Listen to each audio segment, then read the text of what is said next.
Hello, welcome back to my channel. നമ്മൾ ഇന്ന് ഉണ്ടാക്കാൻ പോകുന്നത് ഒരു കിടിലൻ ഐറ്റം ആണ്. ഇതിൻ്റെ ടേസ്റ്റ് നമുക്ക് പറഞ്ഞറിയിക്കാൻ പറ്റില്ല, അത്രയ്ക്ക് ടേസ്റ്റാണ്. കുറച്ച് പേർക്കെങ്കിലും ഇത് കാണുമ്പോൾ തന്നെ മനസ്സിലായിട്ടുണ്ടാവും. ചിക്കൻ തോരനാണ് നമ്മളിന്ന് ഉണ്ടാക്കാൻ പോകുന്നത്. നല്ല ചൂട് ചോറിൻ്റെ കൂടെയും പുട്ടിൻ്റെ കൂടെയും ഇത് ബെസ്റ്റ് കോമ്പിനേഷനാണ്. പിന്നെ ഉണ്ടാക്കാൻ തുടങ്ങുന്നതിന് മുമ്പേ തന്നെ ഞാൻ പറയാം, നിർബന്ധമായി നിങ്ങൾ ഓർത്തിരിക്കേണ്ട കാര്യം, ഇത് നിങ്ങൾ കൊക്കനട്ട് ഓയിലിൽ തന്നെ ഉണ്ടാക്കണം. വേറെ ഏതെങ്കിലും ഓയിലിൽ ഉണ്ടാക്കാൻ പോകരുത്, കാരണം നിങ്ങൾക്ക് അതിൻ്റെ കറക്റ്റ് ടേസ്റ്റ് കിട്ടില്ല. ആ കൊക്കനട്ട് ഓയിലിൻ്റെ ഫ്ലേവറാണ് ഇതിന് നല്ലൊരു ടേസ്റ്റ് കൊടുക്കുന്നത്. അപ്പോൾ ചിക്കൻ തോരൻ ഉണ്ടാക്കുന്നത് എങ്ങനെയാണെന്ന് അറിയാൻ നിങ്ങളെല്ലാവരും വീഡിയോ സ്കിപ്പ് ചെയ്യാതെ കാണണം. അപ്പോൾ നമുക്ക് പെട്ടെന്ന് തന്നെ ഇതൊന്ന് ഉണ്ടാക്കിയെടുക്കാം.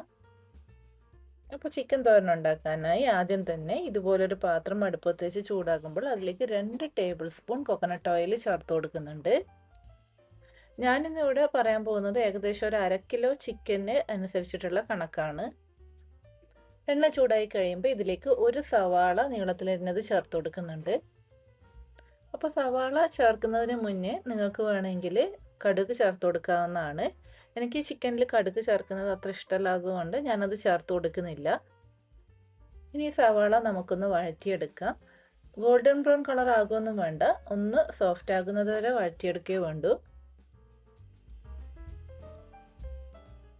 ഇനി ഇതിലേക്ക് 1 ടേബിൾ സ്പൂൺ വെളുത്തുള്ളി ഇഞ്ചി ചതച്ചത് ചേർത്ത് കൊടുക്കുന്നുണ്ട്. ഇനി ഇതിൻ്റെ പച്ചക്കുത്തലൊക്കെ മാറുന്നത് വരെ ഒന്ന് വഴറ്റിയെടുക്കാം.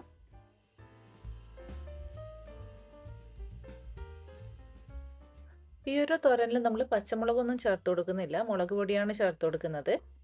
അപ്പോൾ ഇത് വെളുത്തുള്ളി ഇഞ്ചിയുടെയൊക്കെ പച്ചമണം ഒന്ന് മാറിയിട്ടുണ്ട്. ഇനി ഇതിലേക്ക് നമുക്ക് കഴുകി വൃത്തിയാക്കി വെച്ചിരിക്കുന്ന ചിക്കൻ ചേർത്ത് കൊടുക്കാം. ഞാനിവിടെ 1/2 കിലോ ചിക്കൻ എടുത്തിട്ടുണ്ട്. ബോൺലെസ് ചിക്കനാണ് എടുത്തിട്ടുള്ളത്. ഇനി നിങ്ങളുടെ കയ്യിൽ ബോൺലെസ് ചിക്കൻ ഇല്ലെങ്കിൽ ബോൺ ഉള്ളത് ചേർത്ത് കൊടുത്താലും കുഴപ്പമില്ല. പക്ഷെ മാക്സിമം ചെറിയ പീസാക്കി കൊടുത്തിട്ട് വേണം ചേർത്ത് കൊടുക്കാൻ. ഞാനിപ്പോൾ ഇത് വളരെ ചെറിയ പീസാക്കിയിട്ടാണ് ഉള്ളത്. ഇനി ഇതിലേക്ക് നമുക്ക് ചിക്കൻ ആവശ്യത്തിനുള്ള ഉപ്പും ഒരു 1/4 ടീസ്പൂൺ മഞ്ഞൾപ്പൊടിയും ചേർത്ത് കൊടുക്കാം. ഇനി ഇതിലേക്ക് ഒരു 1/4 ടീസ്പൂൺ ഗരം മസാല കൂടി ചേർത്ത് കൊടുക്കുന്നുണ്ട്.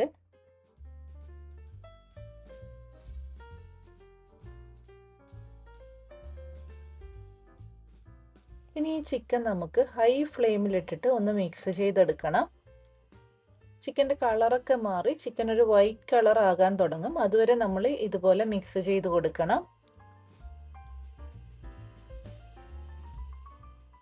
നിങ്ങൾക്കിപ്പോൾ വീഡിയോയിൽ കാണാം, ചിക്കൻ്റെ കളറൊക്കെ മാറി ഒരു വൈറ്റ് കളർ ആകാൻ തുടങ്ങിയിട്ടുണ്ട്. ഇനി ഇതിലേക്ക് ഒരു സവാള കൂടി അരിഞ്ഞത് നമ്മൾ ചേർത്ത് കൊടുക്കുന്നുണ്ട്. ഈ ഒരു സവാള അരിഞ്ഞത് നമ്മൾ ഈ ഒരു സ്റ്റേജിൽ തന്നെ ചേർത്ത് കൊടുക്കണം. കാരണം ഇങ്ങനെ സവാള ചേർത്ത് കൊടുക്കുന്നതൊക്കെ ഈ ഒരു തോരന് ഒരു പ്രത്യേക ടേസ്റ്റ് കൊടുക്കും. ഇനി കുറച്ച് കറിവേപ്പില കൂടി ചേർത്ത് കൊടുത്ത് നമുക്കിതൊന്ന് മിക്സ് ചെയ്തെടുക്കാം. അപ്പോൾ നമ്മൾ 1/2 കിലോ ചിക്കന് മൊത്തം 2 സവാള എടുത്തു. ഒരു സവാള ആദ്യം വഴറ്റി, ഒരു സവാള ഇപ്പോൾ ചേർത്ത് കൊടുത്തു. നമ്മളെല്ലാം കൂടി ഒന്ന് മിക്സ് ചെയ്തെടുത്തിട്ടുണ്ട്. ഇനി ഇത് അടച്ച് വെച്ച് നമുക്ക് ഈ ചിക്കൻ ഒന്ന് വേവിച്ചെടുക്കണം. അപ്പോൾ ചിക്കൻ വെന്ത് കിട്ടുന്ന സമയം കൊണ്ട് നമുക്കിതിലേക്ക് വേണ്ട തേങ്ങ ഒന്ന് ചതച്ചെടുക്കണം. ഞാനിവിടെ 1 കപ്പ് തേങ്ങ ചിരകിയത് എടുത്തിട്ടുണ്ട്. ഇനി ഇതിലേക്ക് ഒരു 1/4 ടീസ്പൂൺ മഞ്ഞൾപ്പൊടിയും 1/2 ടീസ്പൂൺ മുളക് പൊടിയും ചേർത്ത് കൊടുക്കുന്നുണ്ട്. അധികം എരിവില്ലാത്ത മുളക് പൊടിയാണെങ്കിൽ ഒരു 2 ടീസ്പൂൺ വരെ ചേർത്ത് കൊടുക്കാവുന്നതാണ്. ഇനി ഇത് നമുക്കൊന്ന് ചതച്ചെടുക്കണം. ഒട്ടും വെള്ളമൊന്നും ചേർക്കാൻ പാടില്ല. അപ്പോൾ ഇതാ നമ്മൾ തേങ്ങ ചതച്ചെടുത്തിട്ടുണ്ട്. ഈ ഒരു പരുവത്തിലാണ് ചതച്ചെടുത്തത്.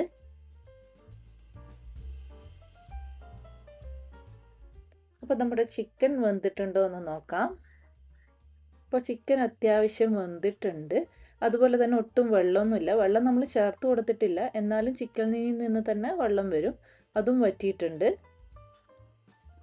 ഇനി ഇതിലേക്ക് നമുക്ക് നമ്മൾ ചതച്ചു വെച്ചിരിക്കുന്ന തേങ്ങ ചേർത്ത് കൊടുക്കാം.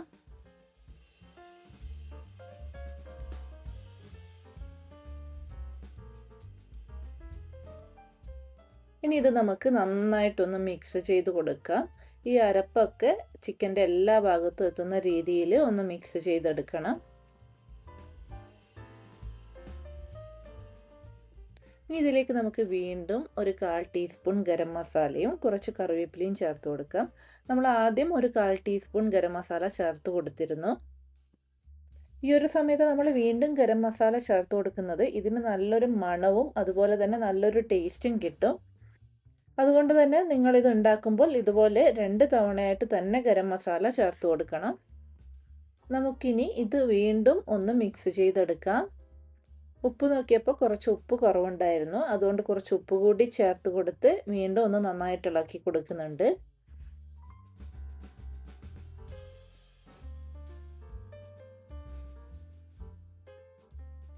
ഇനി ഇത് നമുക്ക് അടച്ച് വെച്ച് ഒരു മീഡിയം ടു ലോ ഫ്ലെയിമിലിട്ട് ഒരു 5 മിനിറ്റ് നേരം കൂടി കുക്ക് ചെയ്തെടുക്കാം.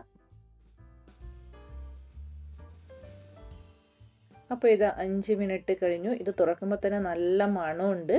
നമ്മുടെ ചിക്കൻ തോരൻ റെഡിയായി കഴിഞ്ഞു.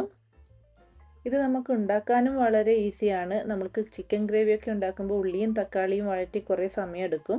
അപ്പോൾ അത്രയും ടൈമൊന്നും ഇതിനെടുക്കുന്നില്ല.